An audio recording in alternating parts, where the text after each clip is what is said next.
Halo teman-teman, salam sehat selalu untuk kita semua. Salam sejahtera dengan saya, Bung Ropan. Hari ini babak perempat final Euro akan berlangsung. Semakin seru karena Jerman akan bertarung melawan Spanyol.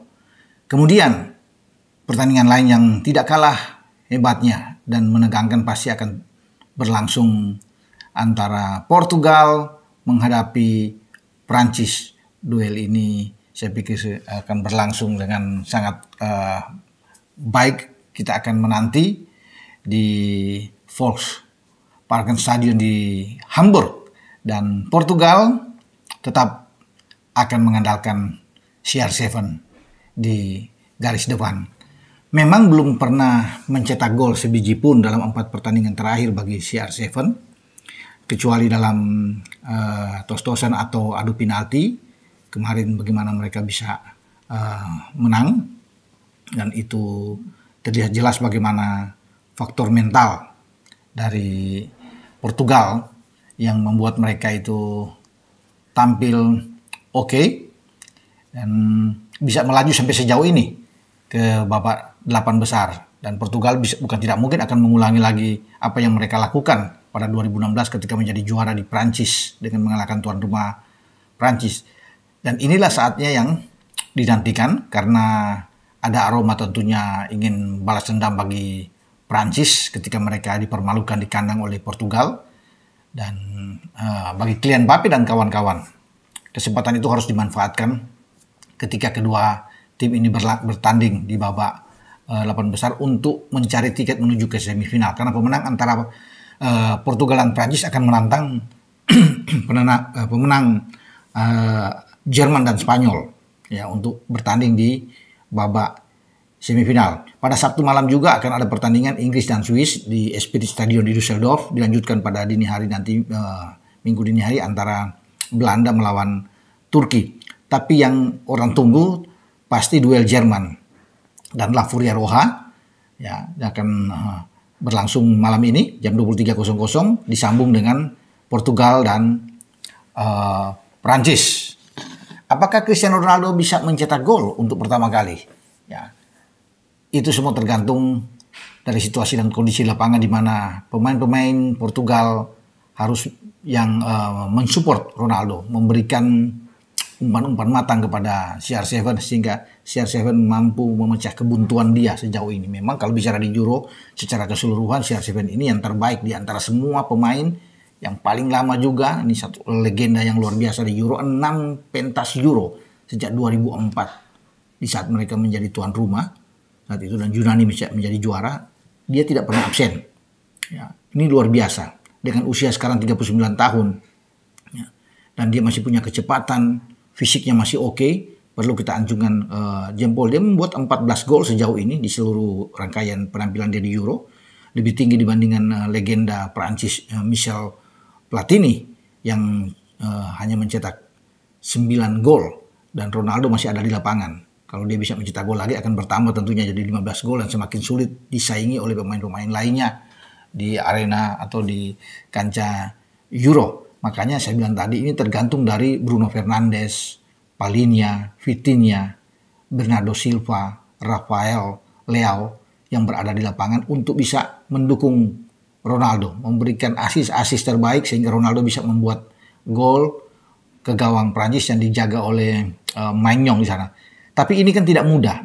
Kalau bicara Prancis sangat kuat ya, di belakang juga mereka oke dengan Dayot Upamecano, ada William Saliba. Upamecano kita tahu bermain di Munchen, Saliba di Arsenal. Mereka masih punya Theo ya. Theo Hernandez ini bermain di Milan. Jadi ini pemain-pemain yang saya pikir baik. Ada Koundé yang oke di Barca, dan mereka punya gelandang-gelandang juga yang sangat bagus untuk bisa bertarung dengan gelandang-gelandang Portugal. Mungkin salah satu kendala bagi Prancis karena mereka tidak bisa memainkan Adrien Rabiot yang mendapatkan 2 akumulasi kartu ya. Ya, kartu kuning kemarin juga dia mendapat kartu kuning saat menghadapi Belgia, dan sebelum melawan Polandia dia kena kartu kuning sehingga tidak bermain. Rabiot salah satu Rabiot ini pemain yang sangat kuat ya di tengah. Dan Rabiot mungkin akan diganti posisi dia oleh Camavinga karena bagi Deschamps dia punya alternatif opsi lain, Kamavinga bisa bermain atau Fofana untuk bermain dengan Tchouaméni di tengah ya. Kita akan lihat ada N'Golo Kante juga yang bermain di situ. Karena Prancis akan bermain dengan 4-3-3 kalau ya, di sini kalau bisa dikatakan, karena mereka punya lini serang yang kuat. Thuram masih bisa ada di depan, mereka masih punya Kolo Muani, ada Kylian Mbappe, ada Antoine Griezmann. Jadi ini pertarungan pemain-pemain yang istimewa di antara Prancis dan Portugal. Pertahanan Portugal juga kuat, walaupun Prancis punya Mbappe, punya Thuram ya, atau punya Griezmann. Ruben Dias dan kawan-kawan, ada Pepe juga pemain paling tua ya di Euro dengan 41 tahun tapi masih kuat di belakang. Selalu bisa diandalkan oleh Roberto Martinez sebagai pelatih Portugal. Jadi Pepe dan Ruben Dias ini yang menjadi inti kekuatan bagi Portugal. Di samping ada Nuno Mendes di kanan dan Cancelo di kiri. Dan mereka punya penjaga gawang yang tampil luar biasa dalam adu penalti, yaitu Diogo Costa. Dan saya rasa bagi Costa dia akan bermain juga habis-habisan menghadapi Prancis untuk membuktikan kapasitas dia ketika dia tampil sebagai man of the match kemarin. Dan ini duel yang jual beli serangan yang bakal akan terjadi. Tapi pusat perhatian itu saya pikir ada di dua orang ya. CR7 di Portugal dan Kylian Mbappe yang ada di Prancis. Dua sosok inilah yang pasti akan sangat menonjol dinantikan. Siapa yang akan mencetak gol? CR7 kah? Atau Kylian Mbappe dalam pertandingan yang menentukan ini?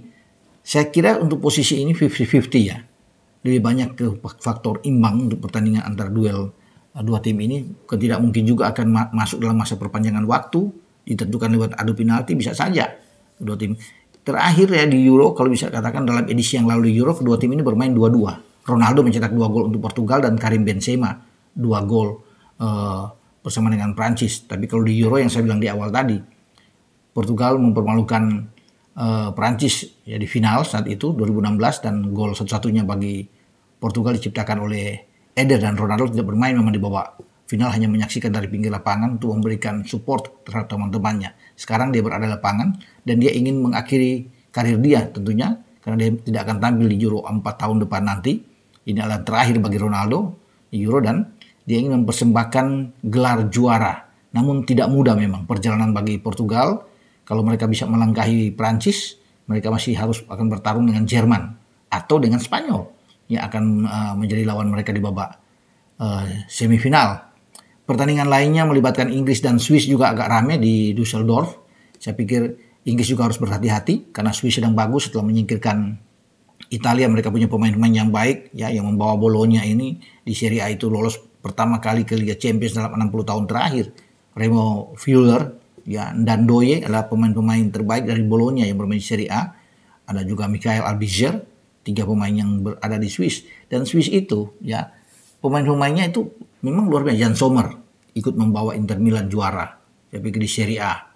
Ya, kemudian ada Manuel Akanji sukses bersama dengan Manchester City menjadi juara di Liga Premier Inggris. Jadi pemain-pemain yang saya pikir semua oke, bagus. Apalagi Granit Xhaka, kapten dari Swiss ini. Dia bermain dengan Bayer Leverkusen Bundesliga tidak terkalahkan, menciptakan rekor tersendiri. Dan kalau dia fit, karena konon kabarnya Xhaka ini tidak begitu bugar, tapi diharapkan kalau dia bugar, dia menjadi kekuatan bagi Swiss untuk bisa menahan pergerakan dari Jude Bellingham, salah satu andalan bagi tim 3 singa ini untuk pertandingan nanti ya di hari Sabtu malam jam 23.00. Inggris berambisi tentunya untuk bisa maju ke babak semifinal, menunggu pemenang antara Belanda dan Turki.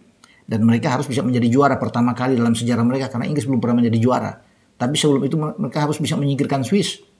Tidak gampang, karena Swiss tim yang sangat bagus secara kolektivitas permainan mereka oke di lapangan, dan bukan tidak mungkin Swiss kembali akan membuat kejutan setelah memulangkan Italia. Mereka bisa memulangkan Inggris. Mereka punya Embolo di depan dan Ndoye yang sangat baik ya.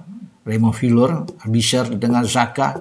Ini kan pemain-pemain yang bagus dengan Akanji, Fabian Sarr di belakang. Rodriguez adalah pertahanan lini belakang yang sangat kuat. Ya, ini menjadi tentunya pemikiran bagi Gareth Southgate sebagai pelatih Inggris untuk bisa membongkar pertahanan yang sangat kokoh dari Swiss. Harry Kane ada di depan, dibantu Bukayo Saka, mungkin Phil Foden, dan saatnya kembali harus saya pikir memainkan Cole Palmer Karena ini pemain yang sangat oke ya ketika kemarin bermain, dan Palmer memperlihatkan penampilan yang terbaik dia.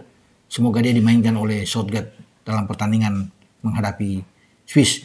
Nah, kita tunggu teman-teman. Duel seru antara Jerman, Spanyol, Portugal, dan Prancis yang akan dimainkan pada hari ini. Dan dini hari, kalau Prancis dan Portugal itu sudah masuk pada 02.00 pada Sabtu pagi nanti. Dengan saya, Bung Ropan. Ciao.